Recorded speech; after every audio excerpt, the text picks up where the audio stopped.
আজকে প্রখর রোদের নমস্কার বন্ধুরা। কি যেন আজকে মনে হলো পৌঁছে গেলাম একটা দুপুর বেলায়, চৈত্রের দুপুরে সাগদা পঞ্চায়েত, আপনাদের আসামনগর, ভীমপুর।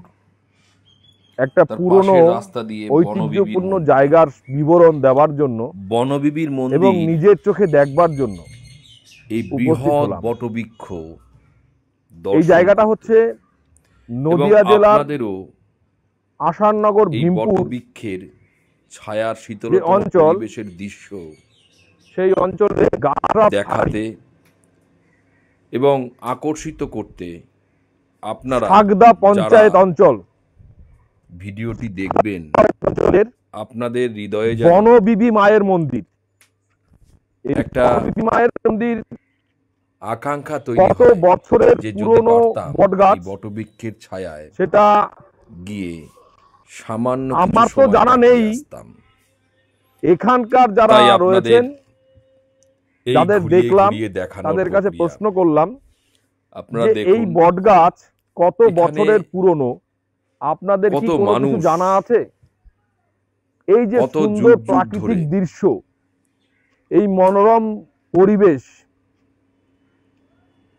এই অঞ্চলের বটবৃক্ষের ছায়া এই সাগদা পঞ্চায়েত অঞ্চলের সিদ্ধি লাভ করেছে যারা প্রতিনিধি বা নদিয়া জেলার জেলা পরিষদের সদস্য, আমরা দেখেছি, অন্যান্য যারা রয়েছেন, সিনেমার যদি পর্দায় কোনো মাধ্যমে এই ভিডিওটি আপনাদের কাছে যায়, এই রকম বটবৃক্ষ একটা ঐতিহ্যপূর্ণ পর্যটন স্থল হিসাবে বুকে অনেক জায়গায় আছে, এই জায়গাটাকে ভাবা যায়।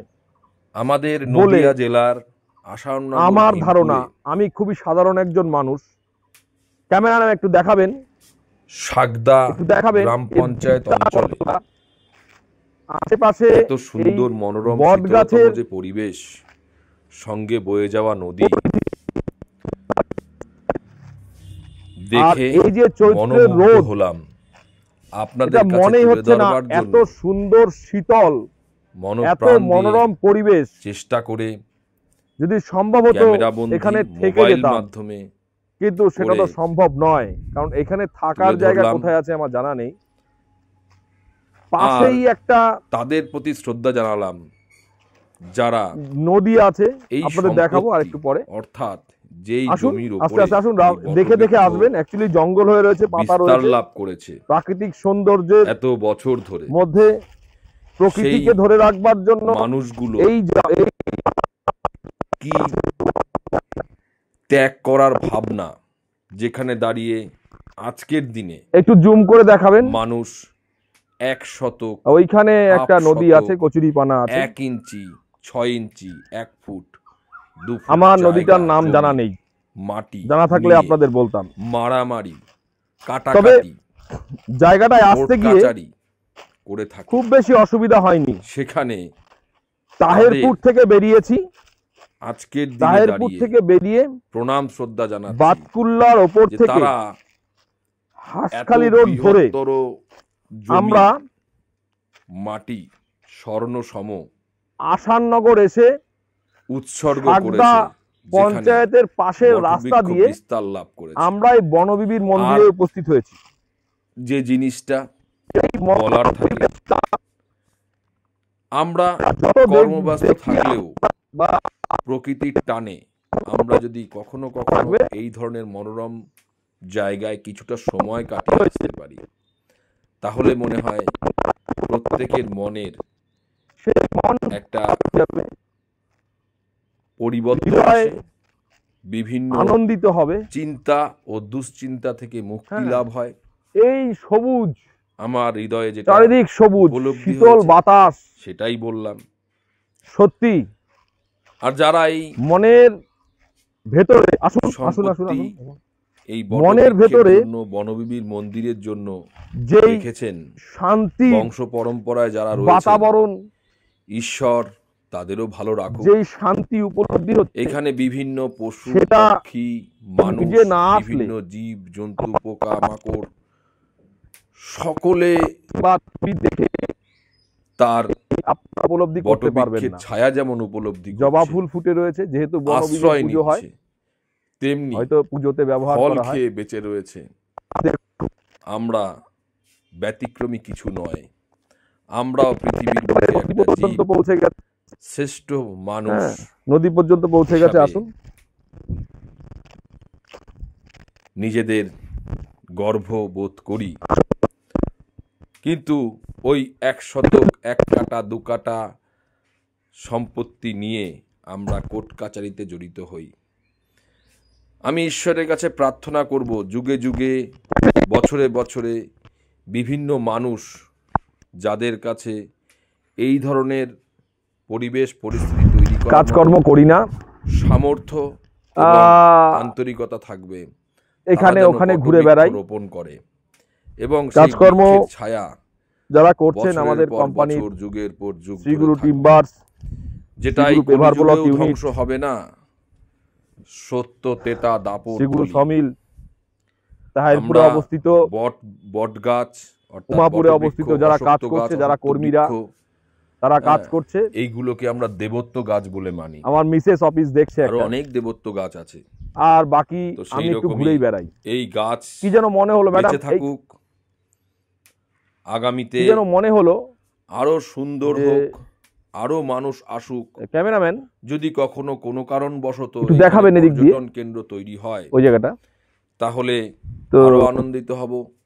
ভবিষ্যতে কোনো সময় মনের একটা পৌঁছে যাব, সদ্য সবুজ পাতা পাতা হয়েছে, আমাদের পরবর্তী জেনারেশনও পৌঁছে যাবে, আমাদের পরিচিত মহল আর যারা যায়নি পৌঁছাতে পারেনি, ওই নৌকায় করে কিন্তু ঘোরানো হয়। কিন্তু এখন প্রখর রোদের মধ্যে আমরা মাঝিকে ডাকছিও না, যে আমাদের সঙ্গে আরো যারা উপস্থিত রয়েছেন ওনাদেরও দেখাবো। আসুন, শীতলতম পরিবেশ, অথচ চৈত্র মাস, অথচ চৈত্র মাসের প্রখর রোদ। এখানে আসলে আপনার মনেই হবে না যে চৈত্র মাসের প্রখর রোদ রয়েছে। এখানে আসলে আপনাদের মনে হবে কি সুন্দর একটা পরিবেশে এসেছি, যেখানে এসির প্রয়োজন নেই, যেখানে বৈদ্যুতিক চালিত পাখার প্রয়োজন নেই, যেখানে শুধু একটু বসে থাকলেই মন প্রাণ শীতল হয়ে যায়। করলেও ফাঁকা সময় আসা যায় পরিবেশে। আমিও বেড়াতে গেছিলাম, দেবত্ব গাছ, আমার সঙ্গে মূল শিকড়, অর্থাৎ তাদেরও ভালো লেগেছে, কত বছর আগের গাছ, মতামত নিয়েছে। শিকড় কোনটা, আর এই যে বেদি যদি কেউ খুঁজে বের করতে পারেন এখানে এসে, এবং সেটা যদি প্রমাণিত হয় আপনার কথা সত্য, সেই বেদিও খুব সুন্দর, তাহলে এখানে আমার ইচ্ছা করে ফেসবুক প্রোফাইল বিল্টু দত্ততে যোগাযোগ করবেন। সেই পরিবেশ এখানে আমাদের পক্ষ থেকে পুরস্কার থাকবে। বাসস্থান করা হয়নি, বাসস্থান অর্থাৎ হোটেল, এই অবস্থায় রিসর্ট যেগুলোতে আমি বলবো এইদিকটা আসুন, সেই জায়গাটা এখানে এখনো করা হয়নি। জঙ্গল দেখে আসবেন, একদিন দেখবো ওইগুলো হয়ে গেছে। এত শীতলতম পরিবেশে এই বট বৃক্ষকে ধ্বংস না করে সুন্দর পরিবেশে বিস্তার লাভ করতে দিয়ে কিছু ইনসেট আছে কি আগামী দিনে যখন এই বেদি করা আছে, বিস্তার লাভ করতে করতে এই যে বেদিটা করা আছে আরো বড়, এই বেদিতে আমরা যখন আসলাম ছড়িয়ে দেখলাম কিছু মানুষ বসে আছে, তখন হয়তো কিছু মানুষ বসে, কেউ বা কারা এই বেদিটা অনুমান করছি ভাবতে পারে যে এতটা জমি, মনোরম পরিবেশের মাটি, এই আবহাওয়া উপভোগ করছিল, সেইটাকে কোনোভাবে করব ধ্বংস করে আসুন কিছু সৃষ্টি করি। বন্ধুরা, ছোট্ট একটা মন্দির মতো আছে ভগবানের, বনবিবির, এই ধরনের আরো পরিধি যতই দেখছি আজকের দিনে দাঁড়িয়েও প্রার্থনা করব, ততই আরো বিস্তীর্ণ অঞ্চল করবেন না। এই বিস্তীর্ণ অঞ্চল একদিনে হয়নি, হয়তো আগামীতে গোড়া কোনটা, অর্থাৎ প্রথম মূল গাছ কোনটা ছিল, বিস্তার লাভ করবে, আজকের দিনে খুঁজে পাওয়া যায় না। অর্থাৎ এই তবে আমি ঈশ্বরের কাছে প্রার্থনা করব, তা যুগ ধরে আমাদের আগের এই বটবৃক্ষের ছায়ায় ওইখানকার মানুষ বিভিন্ন জ্ঞানী পশু পক্ষী বৃদ্ধজনেদের কাছ থেকেও আমরা সকলেই যেন পাইনি, আরাম জানতে পারিনি কত বছর আগেকার উপভোগ করতে পারে। তাই এটা যেন কোনোদিনই ধ্বংস না হয়, তার জন্য প্রশাসন এই কলিযুগের বিনাশকালেও যেন সামাজিক এর ধ্বংস না হয়, বিভিন্ন ঈশ্বর যেন সেটা দেখেন। প্রত্যেকের কাছেই প্রার্থনা থাকবে যে এই জায়গাগুলো, এই যে এর পাশেই সুন্দর মাঠ চাষ হয়, ভালো থাকুক, আগামীতে আরো মানুষ আসুক, পরিচিতি পাক। আমাদের নদিয়া জেলার এইখান থেকে গাছটাকে দেখাবেন, এইখান থেকে দেখাবেন, এইখান থেকে দেখাবেন, পঞ্চায়েত অঞ্চলের পাশ থেকে, পাশের রাস্তা থেকে এই জায়গাটা দেখান তো, এই গাছটা কিরকম লাগছে, পৌঁছানো যায়। ওই জায়গাটা দেখেন তো কেমন লাগছে। বনবিবির মন্দির, সুদৃশ্য বিশাল আকারের, ক্যামেরায় যতটুকু সম্ভব দেখানো হলো।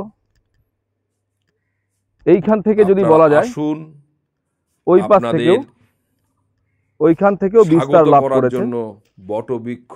শীত, গ্রীষ্ম, বর্ষা, এটা আমি আর বলে বোঝাতে পারছি না, এইভাবেই আর বলে বোঝাতে পারছি না। তার কারণ এইভাবেই যত দেখছি তত মুগ্ধ হচ্ছি। বিস্তার লাভ করবে। তাহেরপুর থেকে এসেছি, পাখির কোলাহল খুব বেশি দূর নয়, মুগ্ধকর লাগছিল। আমি আগামী দিনে হচ্ছিল থেকে যাই, কিন্তু এখানে আসবার চেষ্টা করব। যদি কোনোদিন দেখুন ভগবান সেই স্বাদ মনোরম দৃশ্য, ঈশ্বর সেই স্বাদ মেটান, এর পাশেই কৃষকরা চাষ করেছে, গিয়ে আশেপাশে কৃষকরা চাষ করেছে, সেইখান থেকে আমরা যাচ্ছি হেঁটে। আরো রাতের অন্ধকারের বটবৃক্ষটাকেও দেখব, আবার ভোরের সূর্যের আলো ফোটার আগে মুহূর্তের বটবৃক্ষও দেখব। আর ওই নদীর জলে যে মাঝি নৌকা বয়, সেই মাঝির নৌকাতেও কিছুক্ষণ ঘুরে আসব। আমাদের এই ছোট ছোট প্রয়াস, এখানে বাঁশঝাড় রয়েছে, এখানে কলা বাগান, ওইখানে কলা বাগান রয়েছে, বাঁশঝাড় চাষের জায়গা মধ্যে অবস্থিত যেই অঞ্চলগুলো রয়েছে, এইখানে সেই পরিবেশ, বিশেষ বিশেষ অঞ্চলগুলোকে আগের দিনে দাঁড়িয়ে মাঝে মাঝে দেখা, ঘুরে আসার, যেখানে 1 শতক বা 2 শতক জমি নিয়ে মানুষ মামলা মোকদ্দমা করে, আপনারা আমাদের সঙ্গে সেখানে এত বড় বৃহত্তর জায়গায় যুদ্ধ লড়াই না রেখে, ভেদাভেদ বিস্তার লাভ করছে, যেই ব্যক্তি বা যাদের নির্বিশেষে পরম্পরায় বা পূর্বপুরুষের বসবাস করতে হয়, যদি এখানে বটবৃক্ষ বিস্তার লাভ করেছে, এটা তাদের আত্মত্যাগ, তারা যে ত্যাগ করেছেন, যদি আশ্রয় নেবেন, এই বৃক্ষ বেঁচে থাকুক, ব্যক্তিদের কথা, পশু পক্ষী, মানুষ, বটবৃক্ষের তলায় আশ্রয় নিন, সবাইকে আশ্রয় দিক। ঝড়ে বলে না, উড়িয়ে নেবে না, যে আশ্রয় নিতে হলে বট গাছের তলায় নেবেন, ভেঙে তাই এই বট গাছের তলায় আশ্রয় নেবার তাই আপনাদের জন্য যে পশু পক্ষী ডাকাডাকি করছে, বটবৃক্ষে এটা একটা দৃশ্য দেখাতে পেরে সত্যি ভাবার বিষয়।